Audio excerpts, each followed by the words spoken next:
Hello and welcome you all to beat the street. एक exclusive video लेकर आए हैं आपके सामने और इसमें हम बताने वाले हैं किस तरीके से एनसीएलटी को सुप्रीम कोर्ट ने मना कर दिया है कोई भी एक्शन लेने से।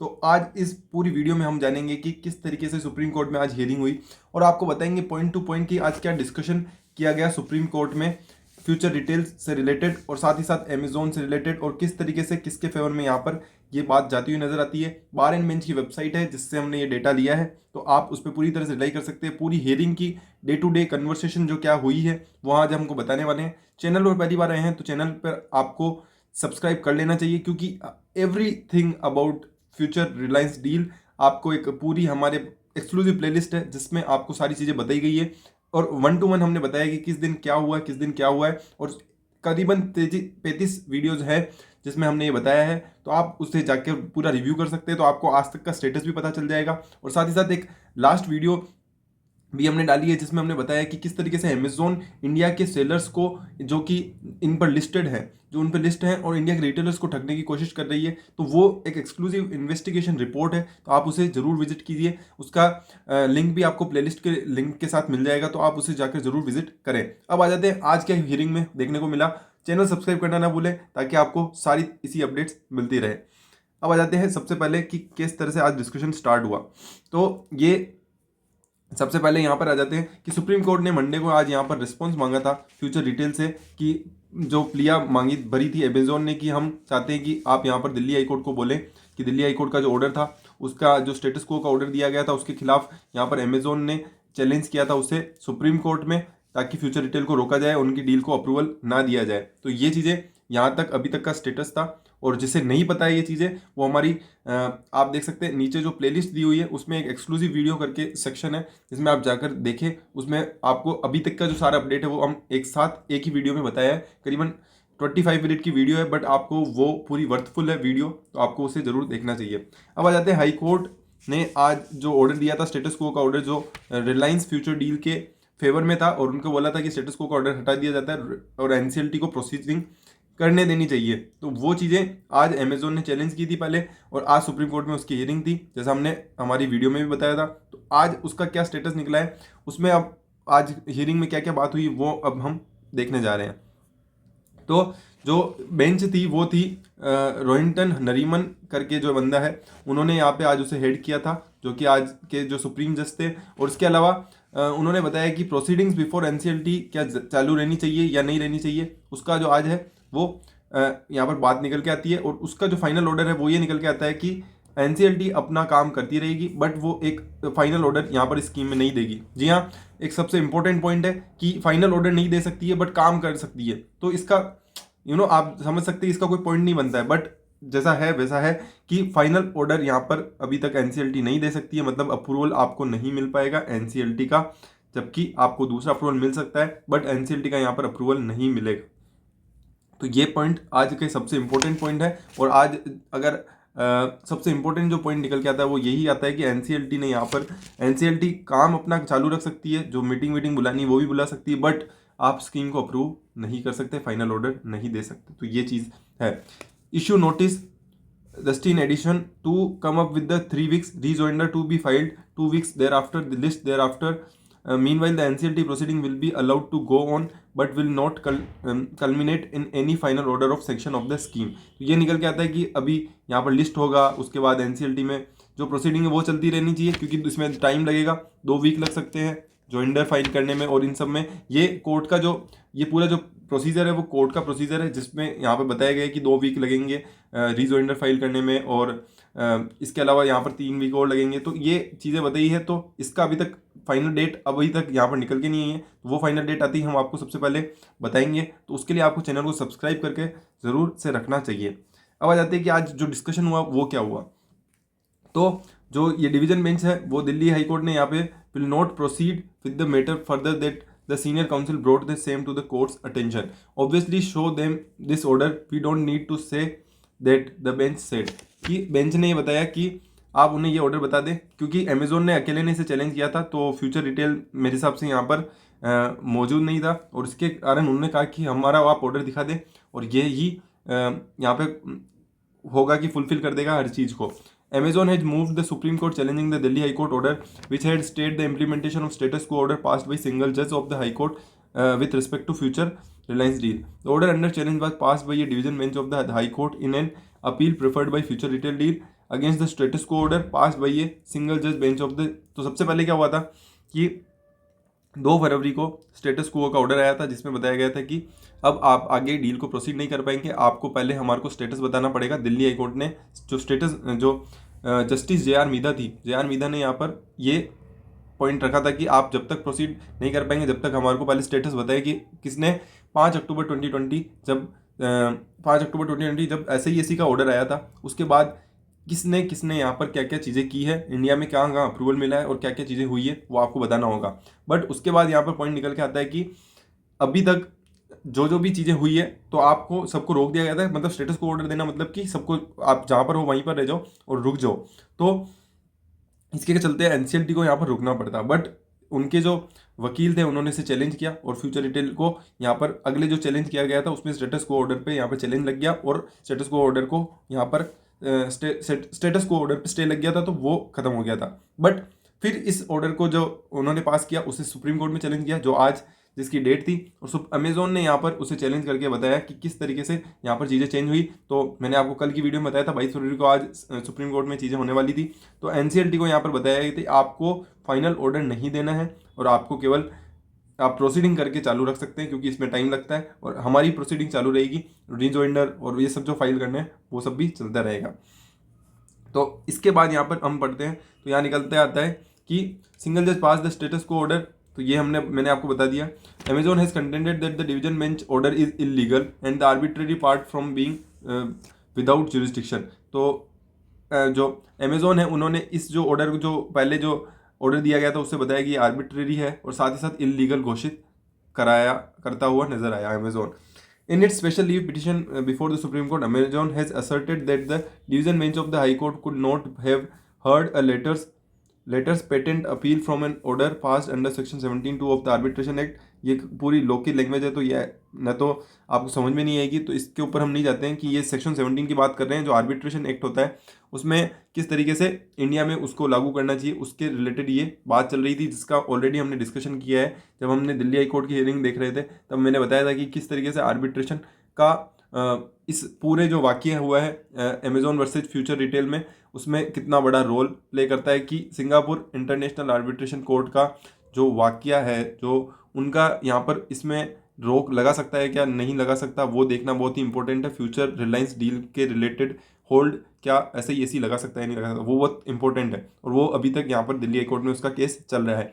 ये केस आपको बता दूँ, ये केस डिफरेंट है।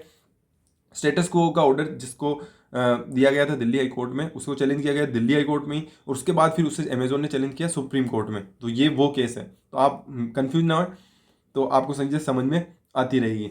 इसके अलावा it has also been contended that division bench hastily pass and imposed order without waiting for the detailed order for single जज and without appreciating the group of companies doctrine.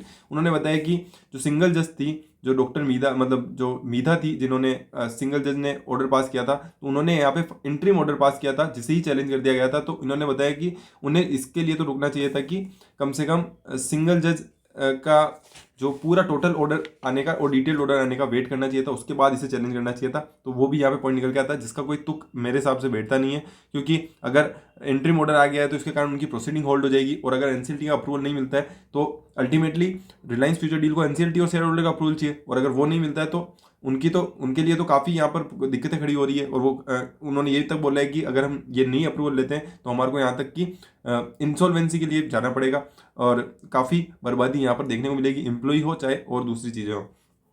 तो ये चीज़ें यहाँ पर निकल के आती है। अब आते हैं It is submitted that the Honorable High Court, while issuing the impugned interim common order, failed to appreciate that the single order was issued by the single judge on the Honorable High Court for limited purpose for preserving the rights of the parties। तो क्योंकि उन्होंने Amazon के rights को protect करने के लिए ये order pass किया था, तो उनको फाइनल ऑर्डर का पास करना चाहिए। तो ये प्लिया में इन्होंने इस तरीके की बातें लिखी है कि मतलब आप देख सकते हैं किस तरह से रोया है सुप्रीम कोर्ट के सामने कि उन्हें ये ऑर्डर पास नहीं करना चाहिए। आई थिंक ये कोई पॉइंट नहीं बनता है, आपको अपने पॉइंट्स रखने चाहिए, ना कि आप उनके पॉइंट्स बता रहे हैं कि उन्होंने चैलेंज नहीं करना चाहिए या क्यों चैलेंज किया या ऐसे। मेरे को नहीं लगता इसका कोई पॉइंट बनता है। तो ये चीज़ें यहाँ पर है। इसके अलावा अगर हम बात करें तो Amazon has further argued that the Future Retail Limited acted in complete disregard to the rule of the law and procedure prescribed by law and that is collateral challenge to an emergency award and can not be permitted. तो इन्होंने वापस वही emergency award का जो मुद्दा था कि ऐसा ही एसी ने जो ऑर्डर पास किया था वो इमरजेंसी अवार्ड था, और हरीश साल्वे जो कि फ्यूचर रिटेल की तरफ से और रिलायंस की तरफ से केस लड़ रहे थे, उन्होंने बताया था कि हम इंडिया में इमरजेंसी अवार्ड एप्लीकेबल नहीं होता है, और जो सिंगापुर इंटरनेशनल आर्बिट्रेशन कोर्ट है, हमारे यहाँ पे आर्बिट्रेशनल ट्राइब्यूनल चलता है, जो कि आर्बिट्रेशन एक्ट में आर्बिट्रेट ट्राइब्यूनल वर्ड यूज किया है, ना कि इमरजेंसी अवार्ड। तो इमरजेंसी अवार्ड हमारे यहाँ नहीं चलता है इंडिया में, उसकी कोई एप्लीकेबिलिटी नहीं, मतलब ऐसे ही के ऑर्डर की कोई भी एप्लीकेबिलिटी इंडिया में नहीं होनी चाहिए। बट इसे ही चैलेंज किया गया था, और उन्होंने अमेजोन ने फिर आज वापस वही बात बताई है कि किस तरीके से इमरजेंसी अवार्ड इंडिया में एप्लीकेबल होना चाहिए। जबकि आज पॉइंट ये था कि स्टेटस क्वो का जो ऑर्डर दिया गया था उससे चैलेंज उन्होंने चैलेंज करना था। जबकि ये बातें आप देख सकते हैं पॉइंट उन्होंने किस तरीके से यहाँ पर प्रेजेंट किए हैं। While reserving its order in Amazon's interim plea to stop Kishore Miyani's future group companies and the officials from relying on an approval given to by statutory authority in relation to the deal, the single judge had directed Future Retail Limited to maintain status quo, जो आपको मैंने पहले बताया। और उसके बाद क्या हुआ, तो ऑर्डर वाज स्टे, तो डिवीजन बेंच ने उससे स्टे कर दिया। पहले स्टेटस क्वो का ऑर्डर आया, फिर उससे चैलेंज, फिर उससे स्टे किया, और उसके बाद फिर इसे सुप्रीम कोर्ट में डाला गया, और सुप्रीम कोर्ट ने यहाँ पे बोला है कि NCLT you can go on, और जबकि उनको बोला है कि आप फाइनल ऑर्डर पास नहीं कर सकते, मतलब आप जा सकते हैं बट आप फाइनल ऑर्डर पास नहीं कर सकते हैं। तो ये इंपॉर्टेंट चीज़ है। और इसके बाद बताया कि किस तरीके से future Retail limited division bench has ओपाइंड। अब डिवीजन बेंच का क्या ओपिनियन था कि फ्यूचर रिटेल लिमिटेड एक पार्टी नहीं है आर्बिट्रेशन एग्रीमेंट की, क्योंकि जो आर्बिट्रेशन एग्रीमेंट किया गया था इन दोनों के बीच में, अमेजॉन और फ्यूचर कूपन्स प्राइवेट लिमिटेड, क्योंकि फ्यूचर कूपन्स प्राइवेट लिमिटेड के साथ यहाँ पर जो भी एग्रीमेंट हुआ था वो फ्यूचर कूपन्स प्राइवेट लिमिटेड के साथ किया गया था।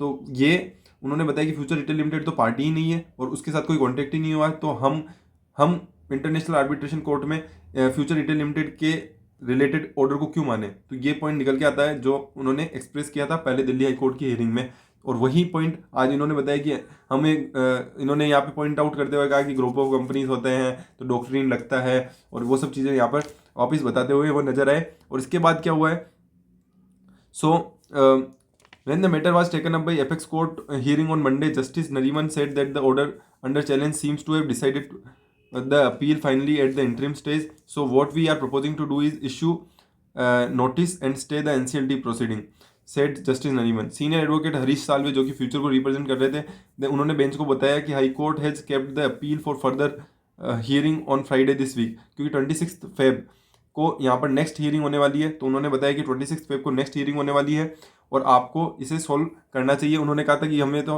एनसीएलटी पे स्टे लगा देना चाहिए, बट उन्होंने कहा कि एनसीएलटी में यहाँ पर 26 फेब को यहाँ पर नेक्स्ट मीटिंग है, तो आपको, and the bench however said that it will not delay things at all.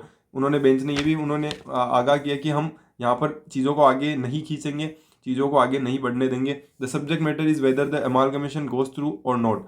Eight the interim stage you can not turn around and vacate an order without any reason having been given, justice Nariman said. उन्होंने कहा कि subject matter है कि amalgamation होना चाहिए नहीं होना चाहिए, and at the interim stage you can not turn around and vacate an order without any reason having been given. तो उन्होंने कहा कि जो स्टेटस क्वो का ऑर्डर है जिसे चैलेंज किया गया और उनके फेवर में ऑर्डर आ गया, बट आप उसे इस तरीके से चैलेंज नहीं कर सकते हैं। एंड उन्होंने कहा कि एनसीएलटी की जो प्रोसीडिंग है will only delay the Future Retail limited meeting which will be pushed by another 6 week, Salve maintained. The court said that it will pass an order that proceeding before NCLT can go on without any final order being passed on amalgamation. तो उन्होंने कहा कि अगर ये सारी जो चीज़ें होती है तो 6 वीक से आगे बढ़ जाएगी एनसीएलटी की जो मीटिंग है, जो इन्होंने कहा था कि एनसीएलटी की मीटिंग जो 26 फेब को होने वाली है, और अगर वो यहाँ पर स्टे लगाते हैं तो इसके कारण क्या होगा कि ये चीज़ें 6 वीक आगे चल जाएगी, क्योंकि मैंने आपको बताया 3 वीक में पहली चीज़ फाइल करनी है, फिर 2 वीक तक रीजॉइंडर फाइल करना है, और उसके बाद फिर चीज़ें एनसीएलटी के पास जाएगी, फिर एनसीएलटी चीज़ें करेगी। तो इसके कारण 6 वीक मतलब करीबन 1.5 महीना, और 1.5 महीने के कारण यहाँ पर काफ़ी नुकसान हो सकता है। फ्यूचर रिटेल, फ्यूचर ग्रुप की कंपनीज, सारी कंपनीज को यहाँ पर काफ़ी नुकसान हो सकता है। तो उन्होंने ये प्रूव किया कि आपको इसे जल्दी करना होगा ताकि सभी का भला हो सके। एंड उन्होंने, कोर्ट ने बताया कि हम भी लेट नहीं करना चाहते हैं, तो आप प्रोसीडिंग चालू रख सकते हैं, आप शेयर होल्डर की मीटिंग बुलाएं और आप वो सब जो चीज़ें हैं वो कर सकते हैं, बट आप अमालगमेशन का जो ऑर्डर है जिसके कारण यहाँ पे सारी मुद्दे चल रहे हैं वो आप फाइनल ऑर्डर पास नहीं कर सकते हैं। ये निकल के आता है। उसके बाद court clarified that the separate proceeding before a division bench arising from the observation made by another single judge of justice Mukta Gupta in case filed by future will continue। और उन्होंने बताया कि जो मुक्ता गुप्ता ने यहाँ पर जो केस फाइल किया है बिफोर ए डिवीजन बेंच, वो हम एक नया केस बना के चलाएंगे। और justice Gupta had said in December 20 that refuse to restrain Amazon from interfering in Kishore Biyani's own company and Reliance by writing statutory authorities।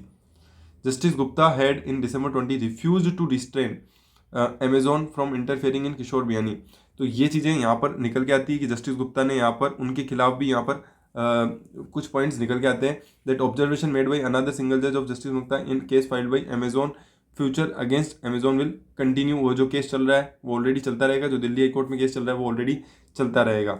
However, in a mixed bag of finding of the Future Retail and Amazon, the single judge had found that the suit filed by Future Retail was maintainable। तो Future Retail की जो suit है वो maintainable है। Emergency award was valid and the Future Retail resolution approving the transaction with Reliance Retail। तो तीन चीज़ें यहाँ पे उन्होंने कहा कि कोर्ट ने कि तीनों चीज़ें अप्रूव्ड है, कि इमरजेंसी अवार्ड भी यहाँ पे माना जा रहा है। उसके बाद फ्यूचर रिटेल की जो रिजोल्यूशन प्लान है रिलेटेड टू रिलायंस रिटेल वो भी माना जा रहा है। और साथ ही साथ उन्होंने बताया कि जो फ्यूचर रिटेल की जो सूट है वो भी मेंटेनेबल है।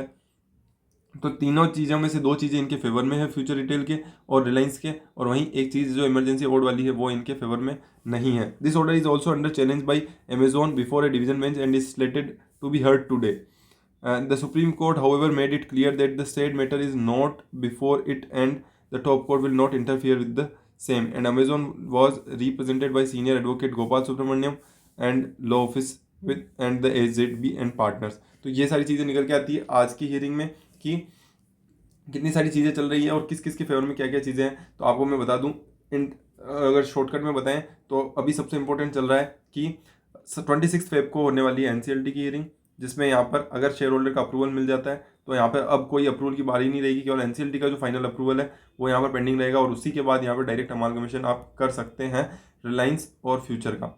और अब जो दूसरी चीज़ निकल के आती है तो वो ये वाली जो हियरिंग है वो चलती रहेगी और 6 वीक की ये हियरिंग रहेगी। तो ये चीज़ें अब यहाँ पे निकल के आती है कि ये जो अमेजोन वाली जो चीज़ है वो यहाँ पे कहाँ तक जाती है, और इसके अलावा एक जो दिल्ली हाई कोर्ट में हियरिंग चल रही है वो यहाँ पर अब कहाँ तक पहुँचती है वो भी यहाँ पर इंपॉर्टेंट पार्ट कैटर करेगा। तो वीडियो को एंड तक देखने के लिए धन्यवाद। अगर वीडियो का कोई पार्ट अच्छा नहीं लगा तो आप उसे कमेंट सेक्शन में डालें और बताएं, और डिसलाइक कर रहे हैं तो क्यों कर रहे हैं वो भी बताएं, और साथ ही साथ लाइक कर रहे हैं तो आप अप्रिशिएट कर सकते हैं। और इसके अलावा आप चैनल को सब्सक्राइब करना ना भूलें, वीडियो को शेयर करें ज़्यादा से ज़्यादा लोगों तक, और समझाएं कि किस तरीके से चीज़ें चल रही है, किस तरह से अमेजोन यहाँ पर इंडिया के जो रिलायंस और फ्यूचर की जो डील है उसमें हर जगह सड़ंगे अपना रहा है। अभी सुप्रीम कोर्ट में वापस उन्होंने केस कर दिया है, तो ये चीज़ें निकल के आती है। इसके अलावा वीडियो से रिलेटेड कोई भी क्वेरी है तो आप कमेंट सेक्शन में डाल सकते हैं। चैनल को सब्सक्राइब करें, वीडियो को शेयर करें, लाइक करें। Thank you so much.